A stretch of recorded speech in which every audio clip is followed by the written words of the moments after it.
What up, gang? Carolina Jackpot time coming at you on Wednesday afternoon. Hope y'all are doing well today. Listen, if you're new around here, stay true around here. Smash the like button on this video if you enjoy it. Also, consider subscribing to this channel. Just give an ounce of consideration. Do college football stuff here all year long. With that out of the way, yesterday late, news broke that South Carolina Director of Recruiting Taylor Edwards is no longer with the program. It's early July, so likelihood that this guy quit to take a job at another school less than 2 months before the season starts is it didn't happen. This guy got let go, and he was a very, very integral part of South Carolina's recruiting game. Obviously, I don't know what all the specifics are of his job, but I know they're in charge of setting up visits. They're in charge of getting coaches where they need to be to talk to them. They're probably in charge of doing some of the heavy lifting, as far as perhaps finding some, undervalued or not as well known about talent out there that they could possibly land, which today is probably pretty hard to do, and there's probably not a lot of those guys out there, but there are. This is a pretty big loss for South Carolina, as the recruiting classes under Beamer, have improved every year. Now, this year, not really sure what we're working with here. We're right now sitting around 20th, I think, with 16 commits, I believe. But it's a lower level, once again, SEC class. The thing about this guy getting let go, it's a strange story, to say the least. And a lot of details I'm unsure about. But to sum it up, it looks like former, and I say former because he's already transferred out, Gamecock defensive end Drew Tuazuma had, let's just say, apparently had tried to extort $100,000 out of Taylor Edwards. Taylor Edwards not being the one who would pay the money, obviously it'd be one of your NIL collectives, right? So $100,000 he's trying to extort. Why? Because he claims if he didn't get the money, he was going to let the NCAA know that he tampered with him during his recruitment. Now, he came from UAB. He was a transfer portal guy that came in last year's cycle. He was kind of a late ad too. There was a lot of mystery surrounding who he was and who's coming in, but they were hyping him up as something great. Well, obviously there would be some hype behind him. He was an all-conference defensive end at UAB, his previous stop. So, obviously we're not to think that he's going to show up and just be some bum. Well, that's basically what happened. He showed up. It wasn't any good. Saw the field very little. And I don't even think that he was injured last year. Maybe he was at some point. But the fact remains, he didn't see the field and he wasn't good. So he decides to transfer out to UCLA just a few weeks ago. Now, in the meantime, he's already had a kid and down here in Columbia, and apparently his girlfriend broke into his cell phone and found out that he was perhaps fornicating with some ladies of the night in the Columbia area. Dude, you're a Division I football player at a Power 5 school. You can't go out and just get yourself some strange. You got prostitutes. I don't know. That's not for me to say. But That just sounds like a lot of drama, and he sounds like a true shitbag of a character.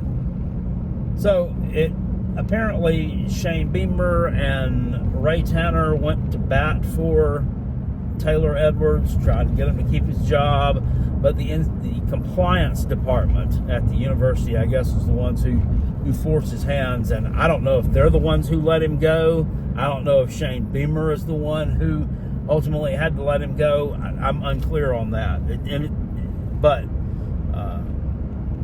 the fact remains, this compliance department, I understand you have to have one in place, but my God, I mean, are there even rules anymore? Are there even rules to have to comply with, that we should even need a compliance department? That's my question, because it's pretty much the Wild West anymore. I mean, it has been for the past couple of years. So, but we've got to have a compliance department to make sure everything's kosher there with the NCAA. Well, hell, the NCAA doesn't have any power. I mean, they're sitting over here getting sued by Tennessee, and Tennessee's winning. I mean, this would probably have been a slap on the wrist type thing. But no, we go on ahead and let this guy go, and he was pretty integral in getting players from the DMV area to Columbia. That was kind of like the part of the DMV pipeline was him. So now that's gone. Now, yeah, you can find another director of recruiting somewhere, but this isn't really, today in college football, this is a more important position than an assistant coach. It really is, especially at a school like South Carolina, which is already at recruiting disadvantages, right? Because you don't have the NIL pool that you have at some of the bigger SEC schools with bigger fan bases. That's number one. Number two, you haven't exactly produced the results on the field of late to be able to attract those high-level guys. So this is a pretty significant loss. Does this look bad on Shane Beamer? I don't know, but I mean, it's almost, look, I'm going to say it this way: everybody out there cheats. They all cheat. Every one of them cheats. From the outside looking in, apparently we can't even cheat correctly. I mean, it's just becoming an absolute joke. It's becoming an absolute joke, and I've got to wonder, I mean, who's running things down there? Because it doesn't seem to me like Shane Beamer has a full grasp on everything that's going on in his football program. Every one of you out there cheats. They all do it. But they're just dumb enough to get themselves in a position where they might potentially get caught, and so they're gonna, pull the good boy card here, and we're gonna go on ahead and axe somebody over something that probably wasn't even that big of a deal to begin with. It's absolutely nuts, and it really is starting to look to me. Well, it's looked this way for a while, but it's really looking to me like there's just no one competent down there in this football operation. It really is. All I want to do is win some football games. That's all I want to do, is be able to win some football games. I want to be able to be proud of you guys. I want to get some decent players down there, but you just seem to always take one step forward and two steps back. And I, for one, I cannot get over it.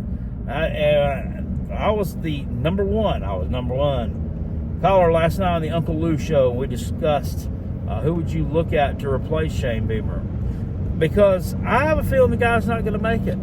I don't, and this may be the beginning of the epitaph on the grave that is his Gamecock coaching career, because just doesn't look good from an outside perspective.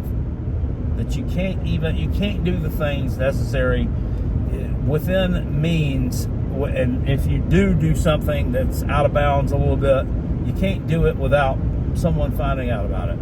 It's just absolutely nuts. Anyway, offer up your comments on what you think of this situation. And once again, there are a lot of facts there that I don't know because they haven't been made public. Our old buddy J.C. Sherbert from over at 24/7 Sports was the one who broke the story, but then he immediately goes into turtle mode in the article there, and he refuses to say anything about the situation because he's not at liberty to discuss it. But he does state in the or on the message board that no, he does not agree with the firing.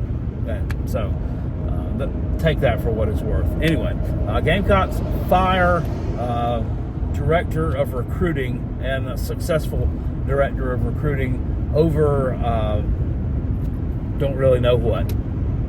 Possible extortion, possible tampering, I guess is the best way to put it. Anyway, if you like this video, hit it with a thumbs up. I'll see you guys later on. Still, go Gamecocks. Peace, and I'm out. Catch you on the next.